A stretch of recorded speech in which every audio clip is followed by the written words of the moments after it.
আমি যখন কথা বলতেছি তখন পুকুর পাড়ে দাঁড়ায় কথা বলতেছি, ভয়েস ওভার করতেছি।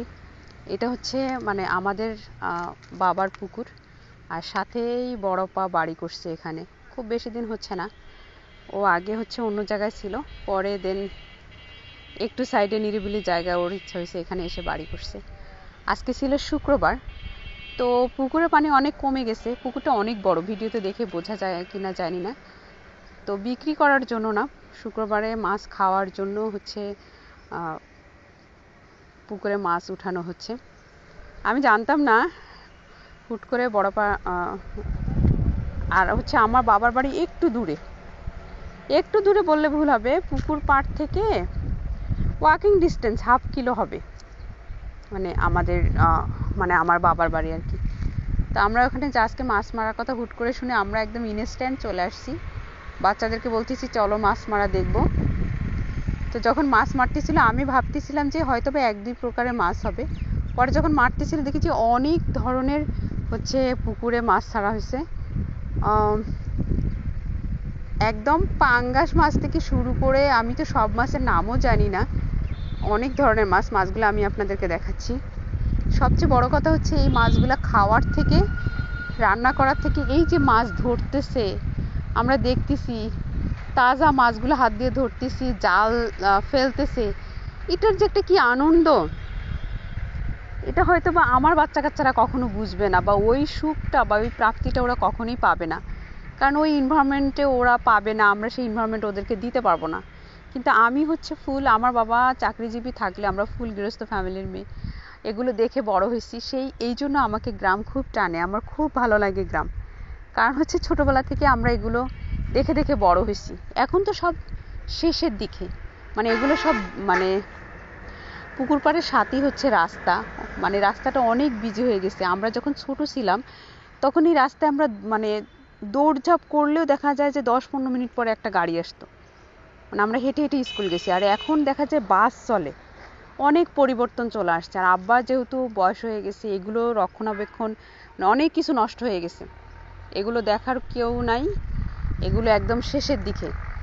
তো এই জন্য আমাকে এগুলো খুব টানে, এগুলোর কথা, ওই যে মাছ ধরতেছে, জমি থেকে ধান উঠাচ্ছে, আলু তুলতেছে, এই জিনিসগুলো না একটা আলাদা সুখ আছে। এগুলো করে বা এগুলো কাজ করে যে খুব বেশি মানুষ মানে কুটিপতি হয়ে যাচ্ছে তা না, কিন্তু কুটিপতি হয় আমার মনে হয় যে মানসিক তৃপ্তিতে, ওরা মানসিকভাবে ভালো থাকে। এটার একটা বিশাল মেন্টাল স্যাটিসফ্যাকশন আছে। তার কারণ হচ্ছে যে এর পিছনে যে 2-3 মাস শ্রম দেওয়া হয়, 4 মাস যে শ্রমটা দেয়, কারণ আপনি একটা জিনিসে যত বেশি শ্রম দিবেন, যত বেশি সময় দিবেন, তত বেশি ওটার প্রতি মহব্বত বাড়ে। তো এই মাছ চাষ করেন আর জমিতে ফসল ফলান বা গাছই লাগান, যেটাই করেন না কেন, এর পিছনে 4 মাস অনেক শ্রম যায়। আর এই শ্রমের কারণেই হচ্ছে যে আপনাকে যে তৃপ্তিটা দেয়, সেটা আমরা শহরের জীবনে কখনোই পাবো না। আপনি শহর থেকে যত বড়ই মাছ বাজার থেকে কিনে নিয়ে আসেন আর যতই রান্না করেন, গ্রামের যে তৃপ্তি, এটা আপনি কখনোই পাবেন না। তো মাছ মারতে মারতে দেখি কি পুকুর পাড়ে অনেকগুলো শাক, এই শাকগুলো আমি ঢাকায় দেখতাম যে মুঠো করে, আমি খুব নাম জানি না, বড়পাকে জিজ্ঞেস করতেছিলাম যে এগুলোর নাম কি, কিন্তু এগুলো আমি ঢাকায় দেখছি যে মুঠো করে বিক্রি করে। একদিন নিয়েও আসছিলাম কয়েক ধরনের, আমি ভাবতেছি একদিন সময় করে শাকগুলো উঠাবো। অনেক হয়ে আছে, একদম ঘাসের মতো, মানে ছাগল গরু খাবে এরকম। এগুলো তো কেউ খায় না, এগুলো এমনি এমনি হয়, এগুলো চাষ করতেও হয় না। তো পুকুর থেকে তাজা মাছ উঠানোর পরে তেলে ভেজে খেতে কিন্তু অনেক বেশি ভালো লাগে, ওটা তরকারি রান্না করার থেকে। তা আমি মাকে বলতেছিলাম, মা হচ্ছে যে এখান থেকে মাঝারি সাইজের মাছগুলো আজকে আমরা হচ্ছে চুলার আগুনে তেলে ভেজে খাবো। তো যে মাছগুলা রান্না করা হবে না সেগুলো টুকরো করে উঠা রাখতেছে, আর বাকি মাছগুলো হচ্ছে যে আমরা আজকে ভাজি করব। এই যে এটা আমাদের উত্তরাঞ্চলের একটা কি বলবো, বাটাবাটি করার জন্য খুবই সুপরিচিত বাটনা পিষনি বলি, আপনারা অনেকেই চিনবেন না।